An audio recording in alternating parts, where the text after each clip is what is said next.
Raptors fans, Akil Augustine here, joined by Lauren Williams, beat reporter for the Atlanta Hawks on the Atlanta Journal-Constitution. And unfortunately, you guys came out on the short end of the stick on night one, Wednesday night in Toronto. Your impressions of how your Hawks fared against this Raptors team that really was chomping at the bit looking to get that W. Yeah, it's funny when you have two teams who have similar circumstances in terms of record kind of match up against each other. Both of them had lost three straight. We're looking to kind of get back on the right side of the win column. Unfortunately for the Hawks on Wednesday, they weren't that team, but they started out really, really well. One of the big things for them was that they have to play big, particularly because they don't have a lot of size. They're one of the smaller teams in the league, especially with the league average height being around 6'7", whereas they're a team that's about 6'5". So they're giving up about 2 inches there. And one of the big issues for them has been transition defense, but we also saw they had trouble with rebounding. I mean, Clint Capella did all that he could on Wednesday night, but when you are going up against guys like OG Anunoby and Pascal Siakam, who, are going to give up a lot of size. Oh, can't forget Jakob Poeltl. We're going to give up a lot of bodies on them. Exactly. It's a tough battle. And so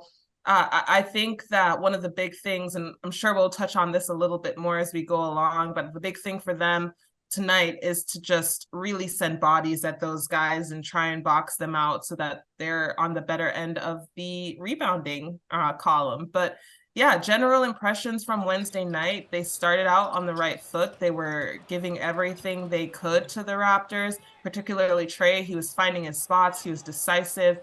But I think in the second half, I think the biggest thing that we saw was just the Raptors' length just completely overwhelmed them. Our producer Jake calls these the baseball games or the split series. You got 2 straight games back to back, and it's so difficult. The Raptors had quite the experience last year in trying to get a pair of wins in these games. What were the players saying about the adjustments that they plan to make and the coaches for game 2 in this series? Yeah, I think I touched on it just in my previous answer. The big thing is that they have to go out there and they have to anticipate the length that they're going to send at them.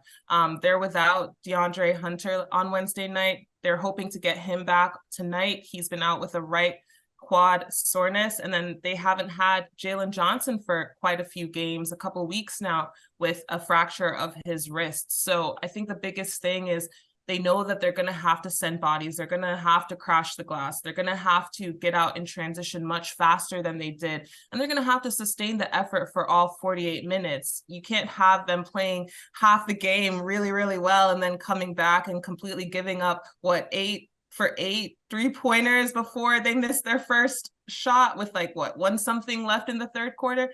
So yeah, I think the big thing is for them to just make sure that they're sending bodies, that they're continuing to keep their foot on the gas on the defensive end and continuing to get stops and get out in transition. All right, let's zoom out for a second and take a look at the larger season for this group. We've seen a frustrated Trae Young at times this year. You talked about the concerns with the injuries and the size. Where do you gauge these Hawks at? Because we know the Raptors are in a similar situation. The Buzzards, the Predators are swirling above. Rumor mill talking a lot about the players on the roster. How does this group approach this in the larger picture? Yeah, I think the good thing for them is that they do have a couple of assets. I do mention DeAndre Hunter, who, yes, he's injury prone and he has had trouble staying healthy throughout his career. But, leading up until the last couple of games, he was playing really hard, even with a dislocated pinky finger. And so he is an asset that, the Hawks could try and turn into something that can help take them to the next level. They didn't make a lot of moves this offseason. Really, the only big move that they made was trading John Collins to the Jazz in July. And so you can't expect to have a huge uptick in terms of their results. If you remember, they ended the regular season 41-41 last year. So you can't really expect to see a greater number of wins when the majority of that core is still intact. So they're going to have to try and parlay the minimal assets that they have into trying to get something back.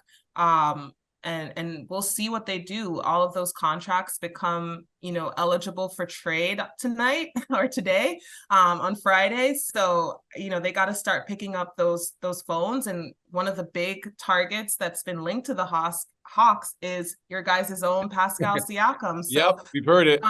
we'll see if that those trade talks continue. I haven't seen any Hawks front office members milling around in Toronto so far. So I'm sure the phones have been buzzing after Wednesday night's game and what he was able to do against the Hawks. I mean, he busted out of a shooting slump. He went into Wednesday night shooting only 21.2% from three, but knocked down 5 of 6. Yep. So it might look good. It might up his value to the Hawks a little bit more, particularly because they have those size issues. Now, we stay pretty in tune with the Raptors fan base and how they perceive the front office and the work that they're doing. How about in Atlanta, the Kyle Korver, Landry Fields front office, a fairly young group? How is the community and the fan base responding to, the job that they've done in the limited time? Yeah, I think the fan base is chomping at the bit to see what they'll do at this trade deadline, because I mentioned they didn't really have a lot of moves this offseason.